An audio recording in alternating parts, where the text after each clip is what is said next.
Welcome to Rivals.com's National Signing Day coverage. I'm Krysten, joined here by National Recruiting Analyst Adam Gorney. We have a special guest on the phone, Penn State head coach James Franklin. Coach, thanks so much for joining us. I know your class is pretty much done. This has got to be a pretty quiet day for you.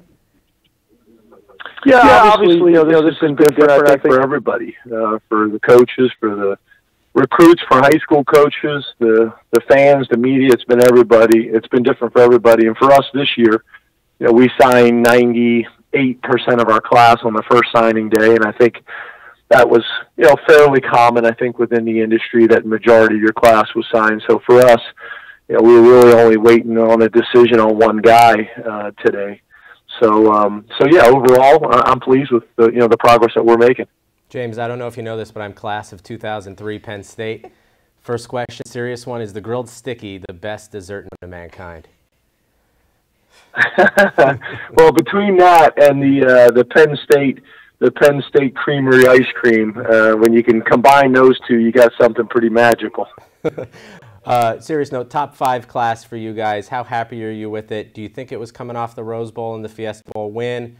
What really kind of played into this, this great group? I think it's all those things. I think it's finishing the top 10 the last 2 years on the field. I think it's playing in the Rose Bowl. I think it's winning the Fiesta Bowl this past year. I think it's my staff being here long enough to develop long-term relationships in areas that we've been recruiting for a while now. So most of these kids we've been recruiting for 2 years, sometimes 3 years, and really able to develop relationships with them. And now we've been able to put a product on the field the last couple of years that people see, that's not just a story, that it's reality. That we got a plan, that we got a purpose for what we're doing and how we're doing it. And we've got, 8 guys going to the combine this year. So there's just a lot of really positive things going in so many different directions. Academically, our guys have been killing it. Our graduation rate continues to climb. So we're trying to build a complete program here. I think people recognize that. I want to ask you, too, about 5-star Micah Parsons. He's already on campus. Is he an inside linebacker? Is he an outside linebacker? Do you have him at defensive end in a year? Where do you think he fits best in that defense? Well, we know right now that he can play defensive end. There's no doubt about it. We have a need at linebacker, so we're going to give him a shot there. We have some depth at defensive end. He's got all the intangibles. I mean, we've had Micah in camp the last couple of years, probably the most impressive in-person workout I've ever seen for a high school prospect in a live camp evaluation.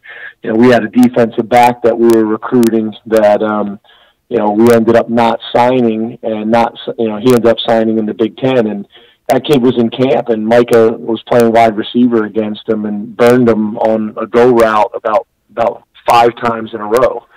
And that guy, was a Big Ten player. And he just got a lot of things you're looking for. Was a highly successful running back in high school. Usually those guys that can play running back in high school also, can play linebacker. And we have a need there. So he's going to come in and compete with some other guys. We know if this spring, if it doesn't go the way, we plan, then we can always move him back to the defensive end in camp. But, we're just trying to get our best 11 on the field. So right now we got him at Mike linebacker, and we're excited about what we've seen so far with him already being on campus. Coach, the wide receiver group is loaded, and we obviously think very highly of Justin Shorter since he's a 5-star.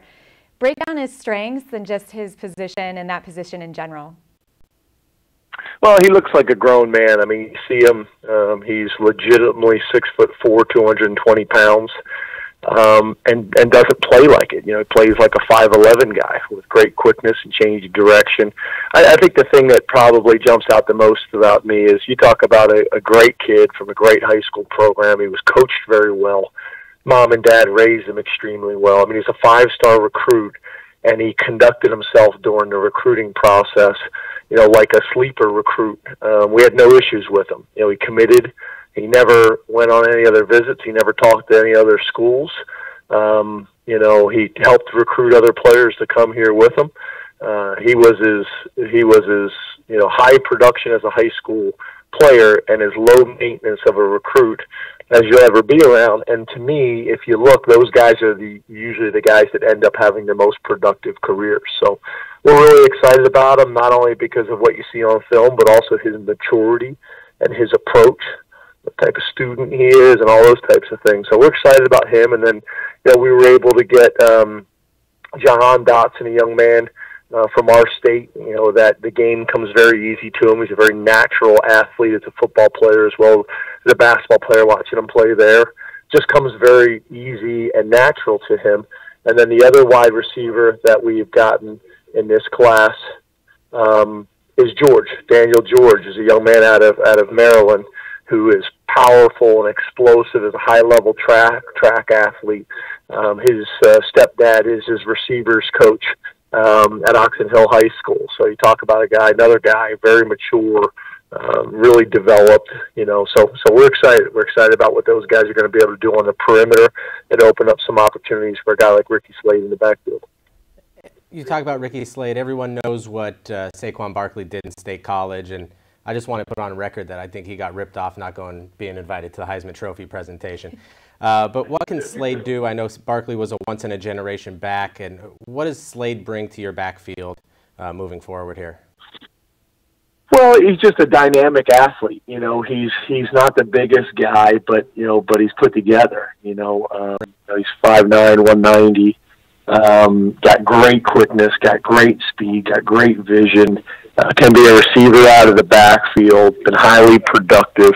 Another guy that committed to us early, didn't really have any issues with him, and they were great. Him and his family were great. But I think the thing that's most exciting is when we got here, one of our weaknesses was on the offensive line. We just didn't have the depth that we needed, and we're starting to put that together now. So you think about the types of running backs that we're starting to recruit, really the last couple of years, and now you combine that with what we've been able to do on the offensive line, and it gets exciting to think about what we're going to be able to do in the run game and the pass game moving forward. Coach, one last question before we let you go. You signed almost your entire class at the early signing period. Do you like the early signing period? Do you like where it's at in the calendar year? And do you think it'll grow even more in importance as the years go on? Yeah, I thought all along that the early signing period was going to be the signing period. It's going to be the majority of the guys are going to sign on that date. I was in support of it. I think the thing that the coaches aren't necessarily in support of is the early visits. We don't spend enough time with our current athletes on our campus. We don't spend enough time with our families. I get the early visits and I understand the need for it, but maybe we need to reduce the amount of time. Maybe it's just 2 weekends or 3 weekends or maybe a month at the most, but that's a challenge. I mean, how do you handle spring practice? How do you handle summertime? How do you handle development of your current prospects on campus? That's my concern. I'm good with the early signing period. I understand it, but I also am not sure how we're all going to balance all of the visits moving forward in the spring and early summer. All right, Coach Franklin, thank you so much for your time and your insight. Congrats on the top 5 recruiting class for this year coming up.